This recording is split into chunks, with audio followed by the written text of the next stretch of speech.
TV, I'm Osama Shab. In a fiery escalation, the US President Donald Trump has launched a sharp attack on India, announcing plans to dramatically raise tariffs on the Indian goods.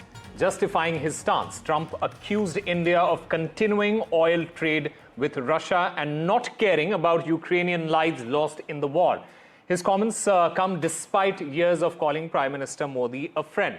Meanwhile, there has been a reaction from India as well, and that is the breaking story that we are getting you at this point of time. India has hit back at Donald Trump, and this is a strong response to what Donald Trump has said. India has called out Western hypocrisy, and rightly so. It is the biggest takedown of Trump's provocation. India says that those criticizing India are also doing trade with Russia.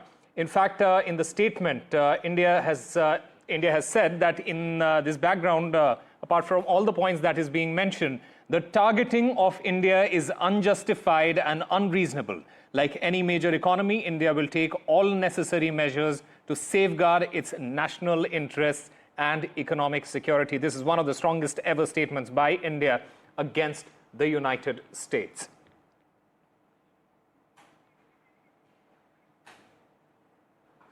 In fact, that statement reads that India has been targeted by the United States and the European Union for importing oil from Russia after the commencement of the Ukraine conflict. And this is a quite significant point to note. In fact, the statement also goes on to say that India began importing from Russia because traditional supplies were diverted to Europe after the outbreak of the conflict. The United States at that time actively encouraged such imports by India for strengthening global energy markets stability. The statement also says that India's imports are meant to ensure predictable and affordable energy costs to the Indian consumer. They are a necessity compelled by global market situation. In fact, in another point, it says that the European Union in 2024 had a bilateral trade of euro 67.5 billion in goods with Russia. In addition, it had trade in services estimated at euro 70.2 billion in 2023. And what it says is that this is significantly more than India's total trade with Russia that year or subsequently. In fact, my colleague Disha Bagchi also joins us here in the newsroom. Disha, a very strongly worded statement there by India. Take us through it.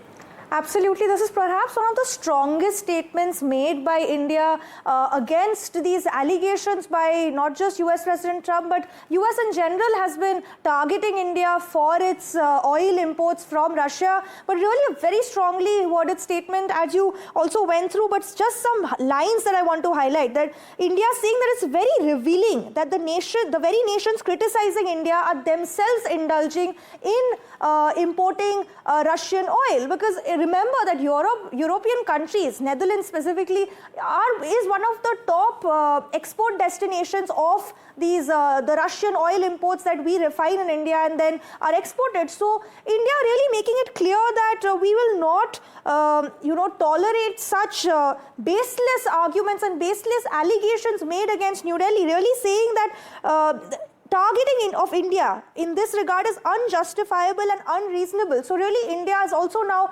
upping the ante when it comes to US President Donald Trump's allegations, the multiple allegations, whether it comes to not just importing Russian oil, but they've even alleged that India through this is funding the Russian war machinery, and the fact that India doesn't care about the Ukrainians who are being killed. But it's a very strange statement to make, given the fact that it is Prime Minister Modi and New Delhi who've been pitching since 2022 that this is not the era of war and that both sides need to come to the table.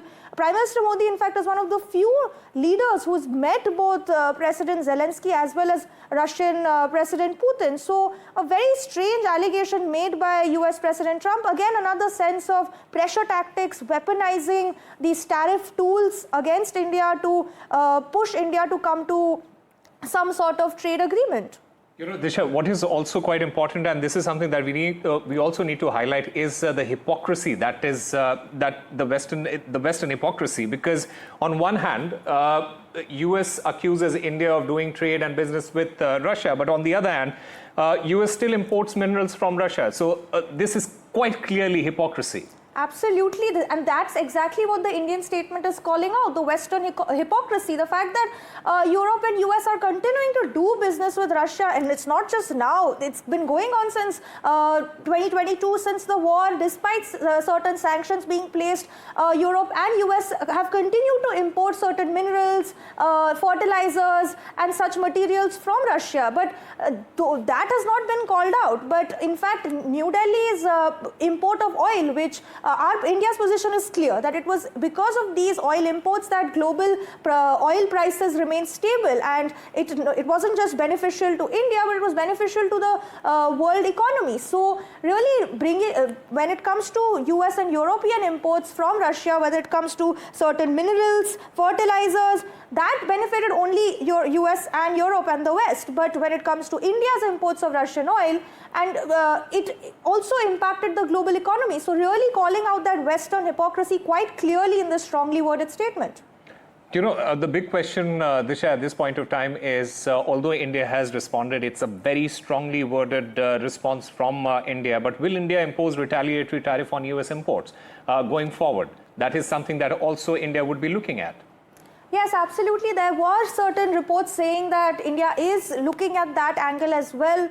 At the WTO specifically, that we could be imposing certain retaliatory tariffs. But let's just also remember that Indian and US officials are still on the negotiation table. They are still having talks. The talks are ongoing when it comes to any sort of trade deal, because we still have 3 days to go before that August 7th deadline when the tariffs take effect. So there is some negotiation room, but right now, with this war of words that has really again triggered after US President's statement today, it's going to be interesting. If it is unlikely to that any sort of deal will be reached in the next couple of days, but that's what US President is trying. You know, having said that, how will this tariff threat impact the ongoing negotiations for a bilateral, trade agreement between India and the United States?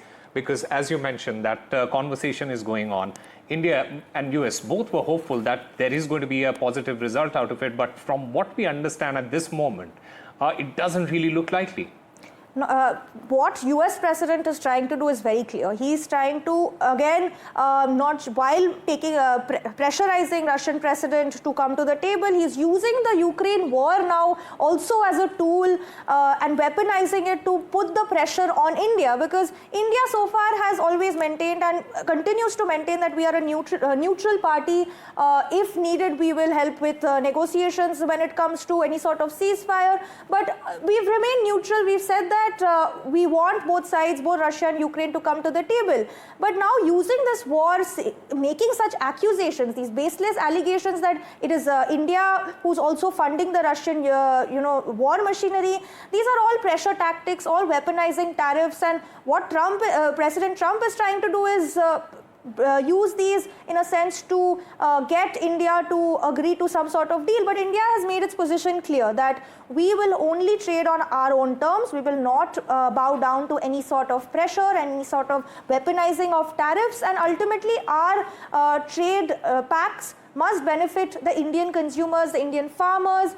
Remember that the GM seeds, which is a crucial and it's a sticking point when it comes to the India-US trade deal, continues to remain there. So what US President is trying to do is extremely clear, Osama. Having said that, does India plan to take this issue to the WTO or any other international trade forums now?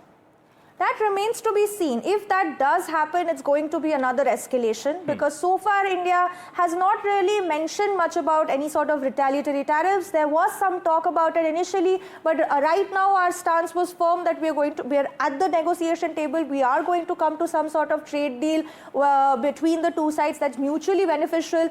But if India chooses to impose any sort of retaliatory tariffs, which Washington's position is clear that there is no base for that sort of action, it will again escalate this further, making negotiations much harder, and it's going to essentially become some sort of a tariff war that we've seen US participate in with various other countries.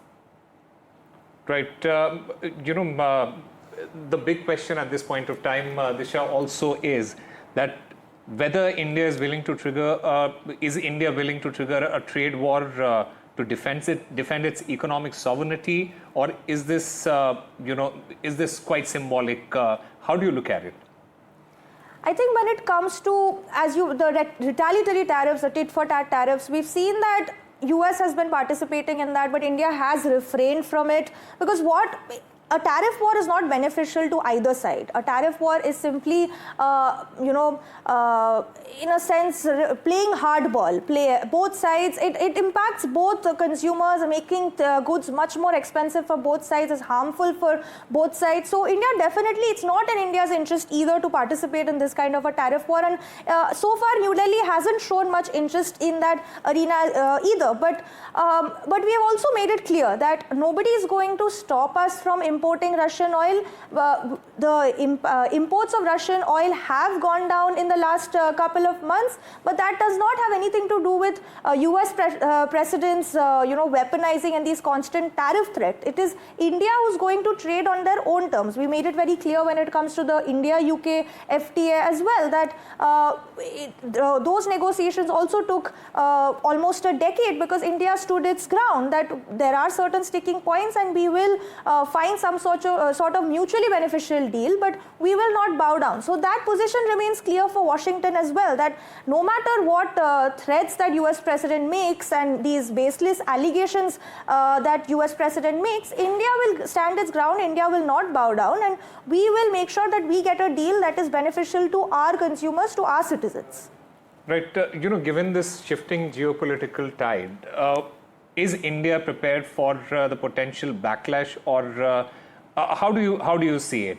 More importantly, does India will be looking to diversify its supply needs now that this entire situation is escalating? How will India be looking at it? India has already been looking at diversifying its oil suppliers. We've already been, while Russia remains one of the top sources of oil, we also import a lot of oil from Iraq and from the Gulf states. And in the last year or so, we've seen India's Gulf outreach really reaching new heights. We've, US Prime Minister Narendra Modi, in fact, visited many Gulf nations last year, and talks regarding oil imports have been one of the key agenda points when it comes to these visits. So India has been looking at importing and increasing their suppliers, because it's not in anyone's best interest to really put all their eggs in one basket, and in this case the basket being Russia, because it's not these allegations and these criticism from the West has not been is not just this year. This has been happening since 2023, where the West has been constantly calling out India for their massive amounts of Russian oil imports. So India has been looking at diversifying its oil suppliers and continues to do so. And in fact, in the last couple of months, in the last 6 months, India's imports from Russia have declined. So it's not that we are importing the amount of oil that we were at the same rate as 2022, and we're still looking at these Gulf nations. But as I have been mentioning, India's stance is clear. We are going to trade on our own terms. We are not going to bow down to pressure. Right. In fact, Disha, stay with us, because Shreya Ghosh also joins us to get us more on this story. Shreya, does India believe that it's being punished for acting in its national interest? That's the big question.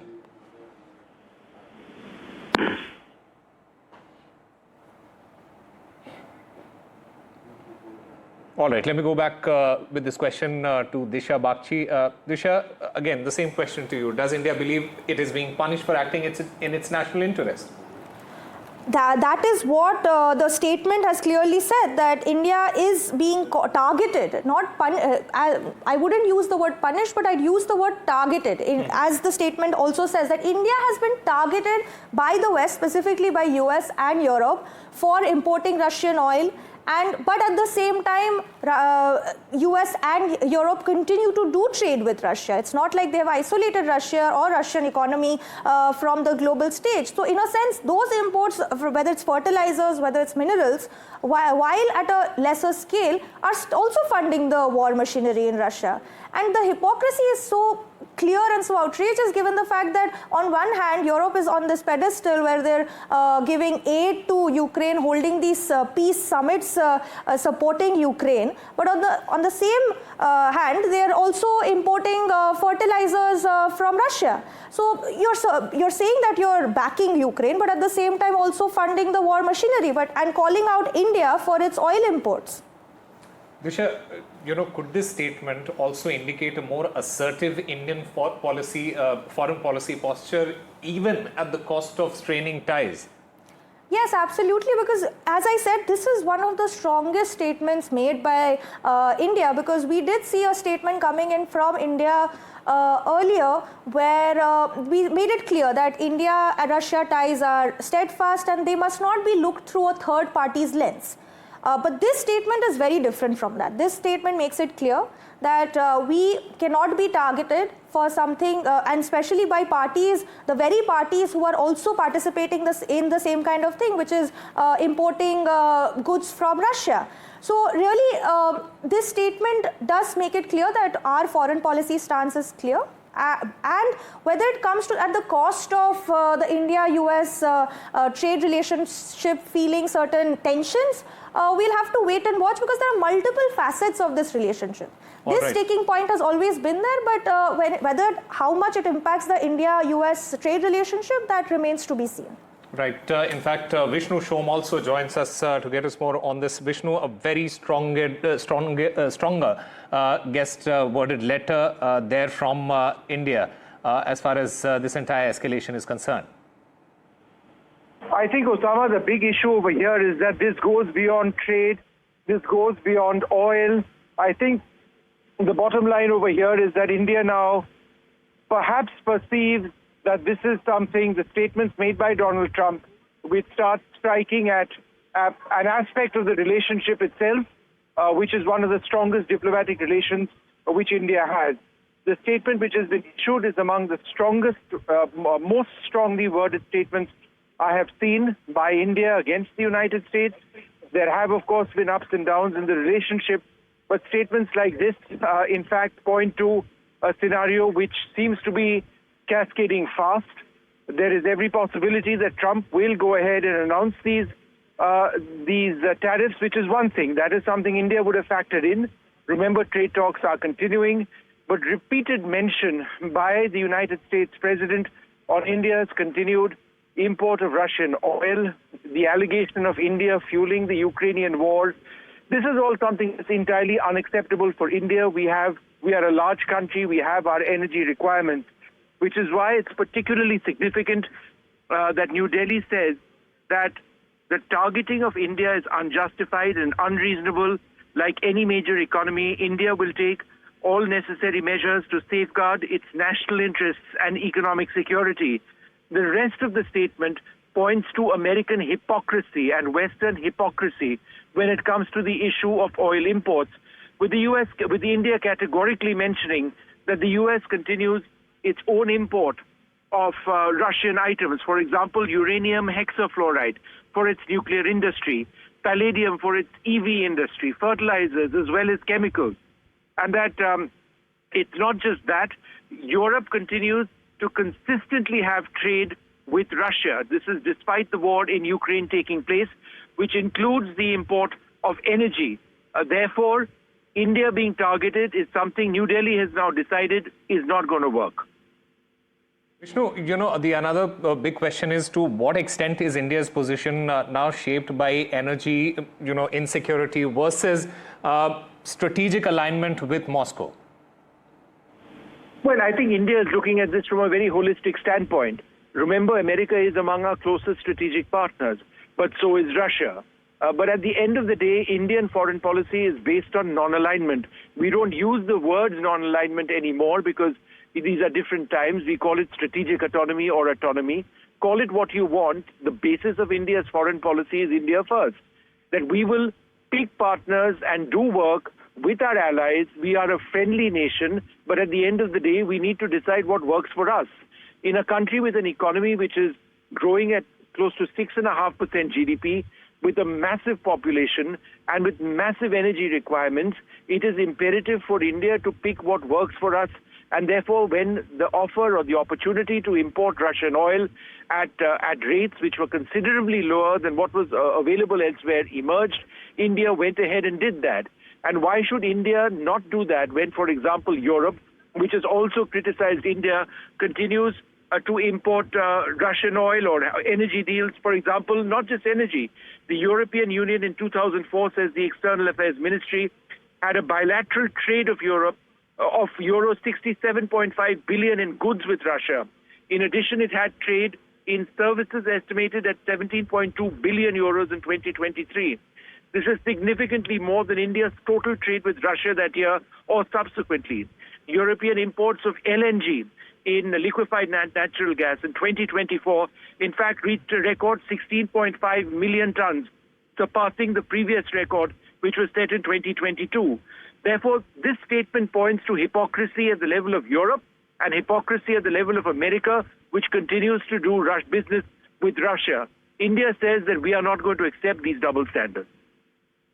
Having said that, how does this, escalation now going to affect the trade agreement, the trade talks that is still ongoing between the two countries? How do you look at it? Great question, Osama. And the fact of the matter is that, from what I have learned, India and America were just a few signatures away from closing out an incredibly large trade deal, one which would actually take forward the process of trade between the two countries to fairly unprecedented levels. There was great promise in this. There were difficult points, but that would always be the case in hard negotiations. But the fact of the matter is that they were very close to actually, closing this out. There's an American team which is expected to come to India later on this month. Whether this would be a mini deal and a mega deal would be around the corner or not, that's something that, remains to be seen. But at this stage, whether that goes ahead or not, we don't know. Is Donald Trump pushing a hardline sort of bargaining position? That's something New Delhi would need to analyze very closely. But I would suggest that it's not the tariff issue which is as much of a concern as it is America's targeting of India on our imports of Russian oil for all the reasons which I have mentioned. All right, Vishnu Shom and Disha Bakshi, thank you very much for getting us all those details.